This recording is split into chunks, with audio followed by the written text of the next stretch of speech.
Welcome again. The Bible says in 2 Peter chapter 1 verse 19, we also have the prophetic message as something completely reliable, and you will do well to pay attention to it as to a light shining in a dark place until the day dawns and the morning star rises in your heart. One of the most important things you need to do in response to prophecy is to pay attention and obey the words of the prophecy. Pay attention to the words of a prophecy.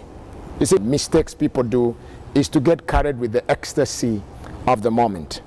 You are so happy, or you're so afraid, and you're so emotional. So at the end of the day, you don't even listen to know what the prophecy is talking about. Maybe I should just pause here and ask a question. Of all the prophetic words you've received 2022, are you able to explain them in details? Or you just got a word here and there and you missed the whole junk of it? You see, God requires us to obey the instructions in the prophetic word that we have received. And the only way you can fully obey the instruction is to make sure that you pay attention. You have to listen to what appeals to you and what does not appeal to you. All that you have to know, and you have to put it into action, because God requires obedience. Have the full word, the full facts about your prophecy. Then you move it to the next level where you are able to listen. That is why I like people who, if they have a recording system where you can go back to the record and listen, what did they say? What did they say? What was spoken about me?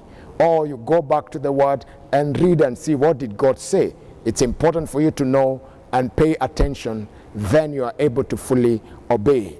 The Bible speaks about a prophet in 1 Kings chapter 13. The word of the Lord came to him, and he went, he was a prophet who came from Judah to Bethel, and then he prophesied to Jeroboam and told him about what is going to happen to the altar that he was sacrificing. And he said, a son will rise of Joshua, and he will offer priests on the altar. And Jeroboam was so annoyed that he wanted to strike him, and he commanded, let someone strike him. But the Bible says that the hand of the king stuck. And when the hand of the king stuck, the Bible says clearly that the man of God had to pray for him. And the man of God was invited by the king. Let's go to my place so that we can eat and have a good time. But he said, no, God has instructed me not to eat with anyone, not to eat anything, and not to go back in the same direction. When he spoke this thing, guess what? There are people who are listening, and they went and told another old prophet, who now came to the young prophet and gave him a different prophecy and said, God has said that you should go with me. And the young prophet followed, ate, and as they were eating, guess what? A word of the Lord came again to the old prophet and told the young prophet, guess what? You have disobeyed God. And because you have disobeyed God, God is annoyed with you. To cut the long story short, it is in 1 Kings chapter 13. You can go and read. The young prophet, when he left there, he was killed by a lion. Why? Because he disobeyed. There are words that God is going to tell you and instructions that God is going to give you concerning your prophecy. Please don't circumvent them. Don't change them. If they're in line with the scriptures, we say test it, and God has given you an instruction, because God is not going to manipulate you. He will give you an instruction that you're able to do. Please follow the instructions.